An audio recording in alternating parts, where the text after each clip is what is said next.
Hello everyone, I'm Klim Mughal and in this video I'll teach you about prepositions which are used after adjectives.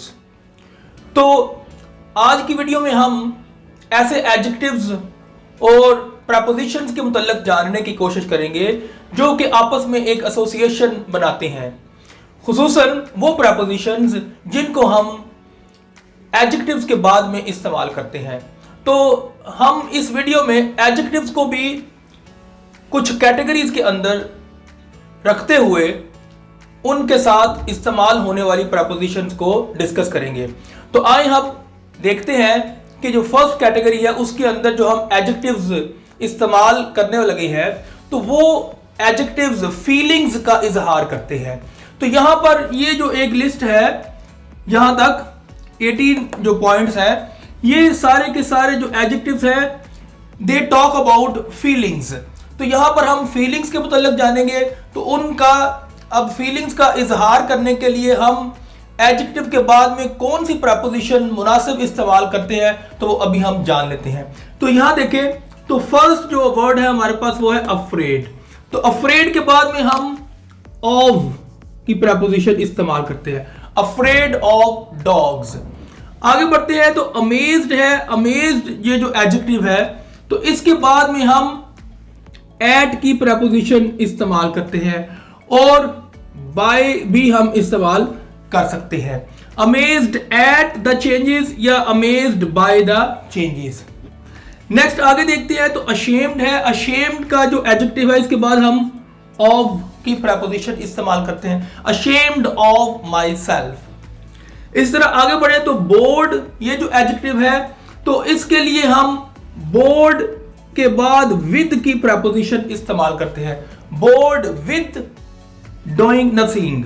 आगे disappointed है तो disappointed के लिए हम जो प्रपोजिशंस इस्तेमाल कर सकते हैं वो दो प्रपोजिशंस हैं। एक तो हम अबाउट इस्तेमाल कर सकते हैं, डिसअपॉइंटेड अबाउट, और डिसअपॉइंटेड विद को भी हम इस्तेमाल कर सकते हैं। तो आगे देखते हैं तो आगे नेक्स्ट हमारे पास जो वर्ड है ईगर। तो ईगर ये जो एडजेक्टिव है इसके लिए हम फॉर की प्रपोजिशन इस्तेमाल करते हैं। नेक्स्ट हमारे पास एडजेक्टिव है एक्साइटेड। एक्साइटेड के लिए हम अबाउट हम जो है प्रपोजिशन इस्तेमाल करते हैं, एक्साइटेड अबाउट द हॉलीडे। तो आगे हम देखते हैं नेक्स्ट वर्ड है हमारे पास जो कि एक फ्रेजल वर्ब है, फेड अप। तो यहां पर जो फेड अप है, यहां पर फेड असल में एडजेक्टिव है और ये एक ऑलरेडी प्रपोजिशन है। तो इसके बाद में हमने एक और प्रपोजिशन इस्तेमाल कर दिया क्योंकि इसको हम एज अ होल ले रहे हैं फेड अप एक फ्रेजल वर्ब के तौर पर। तो इसके बाद में हम फिर प्रपोजिशन विद का इस्तेमाल करते हैं, फेड अप विद वेटिंग। आगे बढ़ते हैं तो नेक्स्ट हमारे पास जो एडजेक्टिव है दैट इज फॉन्ड। तो फॉन्ड के बाद हम ऑफ की प्रपोजिशन इस्तेमाल करते हैं, फॉन्ड ऑफ वॉचेस। आगे नेक्स्ट हमारे पास हैप्पी एक एडजेक्टिव है। तो हैप्पी के लिए हम अबाउट की प्रपोजिशन इस्तेमाल कर सकते हैं, हैप्पी अबाउट और हैप्पी विद। तो इस तरह से हम ये दो प्रपोजिशंस हैप्पी के लिए इस्तेमाल कर सकते हैं। तो नेक्स्ट हम आगे देखते हैं कीन।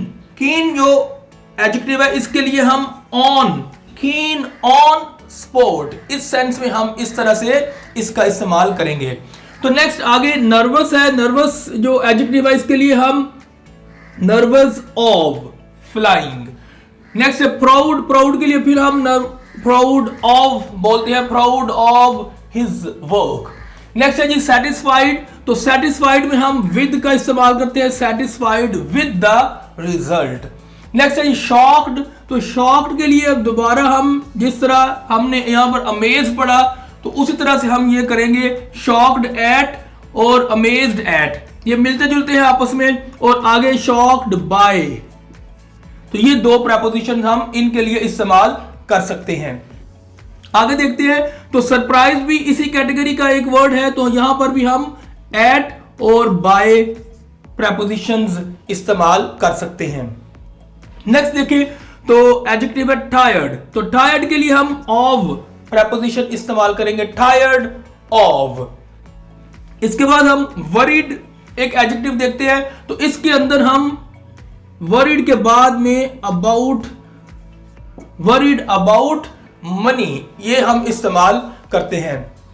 तो अब यहां तक हमने जो एडजेक्टिव्स किए ये फीलिंग्स के मुतल्लक बात करते हैं। तो अब हम आगे जो बढ़ते हैं तो यहां पर 1 2 3 4 5 ये 5 एडजेक्टिव्स ऐसे हैं जो कि अपने बाद में दो मुख्तलिफ प्रपोजिशंस लेते हैं और उनका मतलब थोड़ा चेंज हो जाता है। समटाइम्स एक प्रपोजिशन किसी एक चीज के लिए बात कर रही होती है, जबकि दूसरी जो प्रपोजिशन इसके लिए इस्तेमाल की जाती है इसके बाद में वो किसी शख्स के लिए जिक्र कर रही होती है।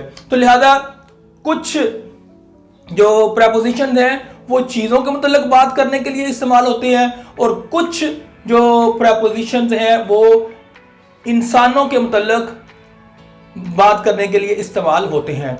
मगर एक यहां पर हमारे पास एडजेक्टिव ऐसा है जो कि दोनों जो प्रपोजिशन है उनकी वो चीजों के मुतल्लिक ही बात करती हैं। तो हम इनको डिस्कस कर लेते हैं। तो यहां पर सॉरी है, तो सॉरी अगर आप अबाउट इस्तेमाल करें तो सॉरी अबाउट आगे आप कोई चीज का जिक्र कर सकते हैं। सॉरी अबाउट द रिजल्ट इस तरह से आप कह सकते हैं। तो सॉरी जब आप आगे फॉर इस्तेमाल करें तो सॉरी फॉर जब होगा तो फिर जो है आप इस तरह से फिक्रा बना सकते हैं, I felt sorry for mister Ahmed. तो इस तरह से हम किसी के लिए जो है वो दुख का इजहार करते हैं। तो एंग्री है, तो एंग्री के लिए भी आप या तो एट प्रपोजिशन इस्तेमाल करेंगे किसी चीज के लिए या अबाउट।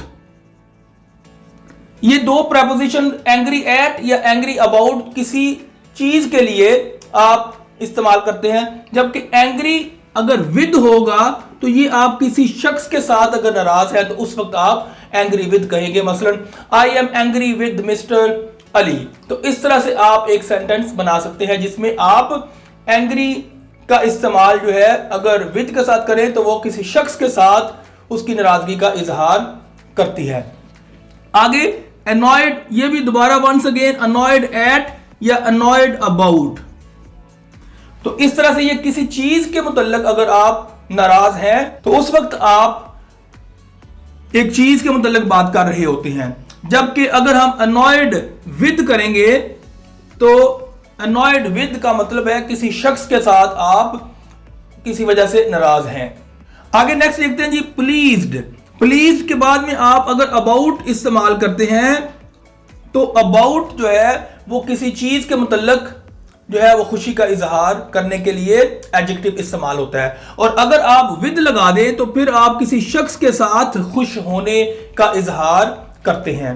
तो आगे ये एक लास्ट जो एडजेक्टिव है एंग्शियस, ये हम किसी चीज के मुतल्लिक ही जिक्र करने के लिए दो तरह से इसके बाद में प्रपोजिशंस इस्तेमाल कर सकते हैं।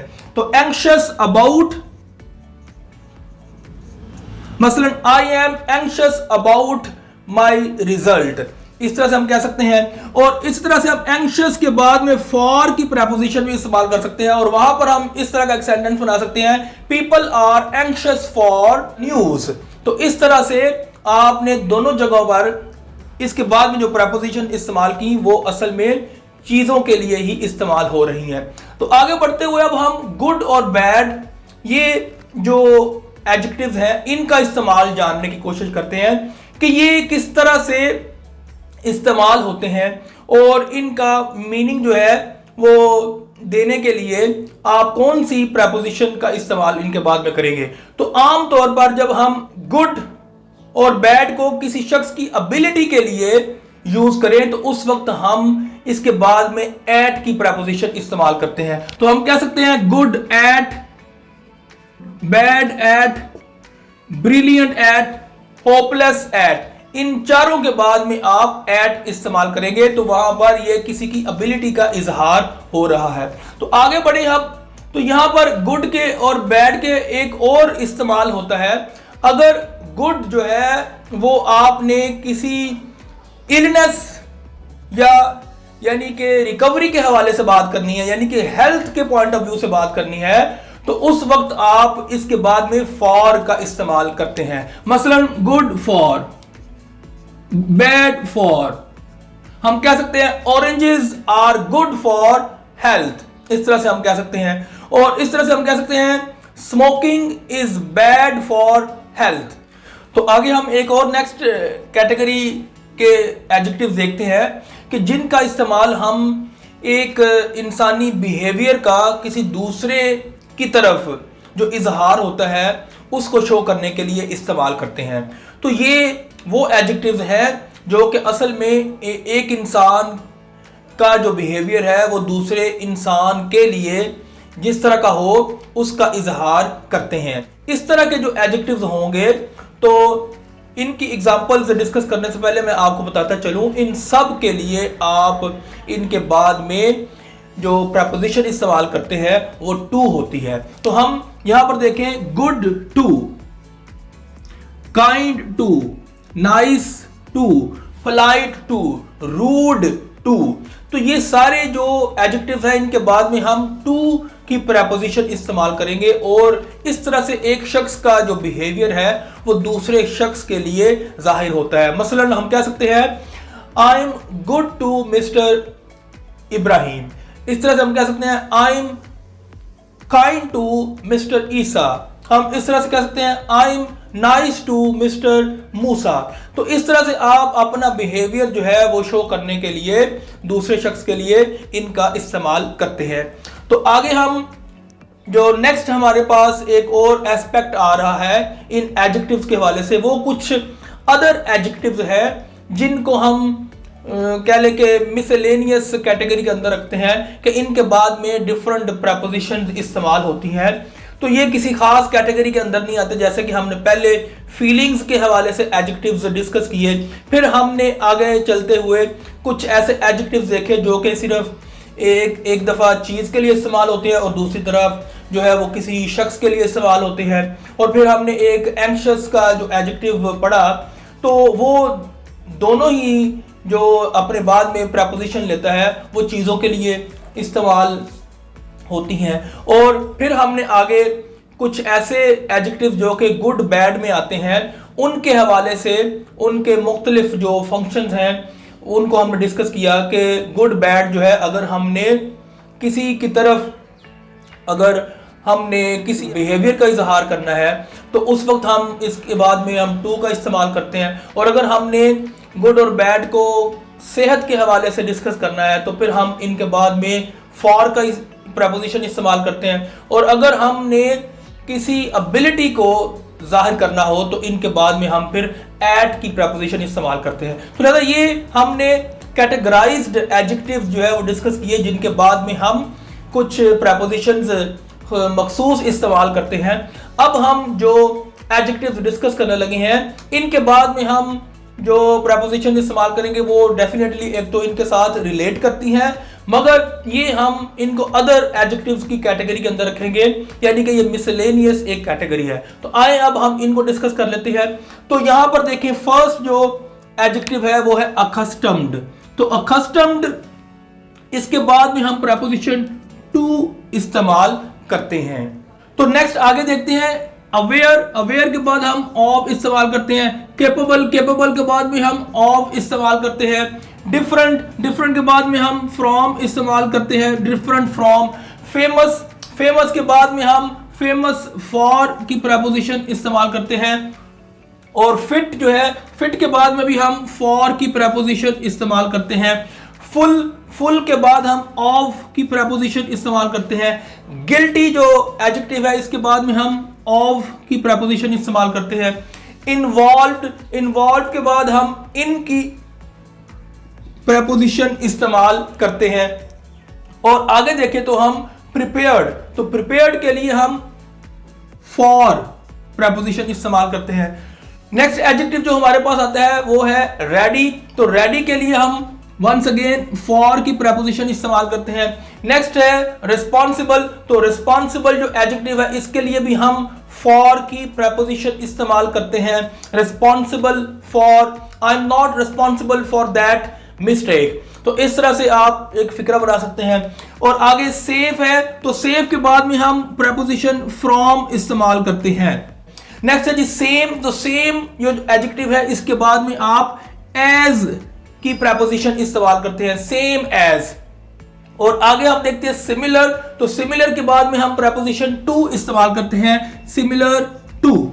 और इस तरह से हम नेक्स्ट जो एडजेक्टिव देखते हैं दैट इज टिपिकल, तो टिपिकल के बाद में हम ऑफ की प्रेपोजिशन इस्तेमाल करते हैं, टिपिकल ऑफ।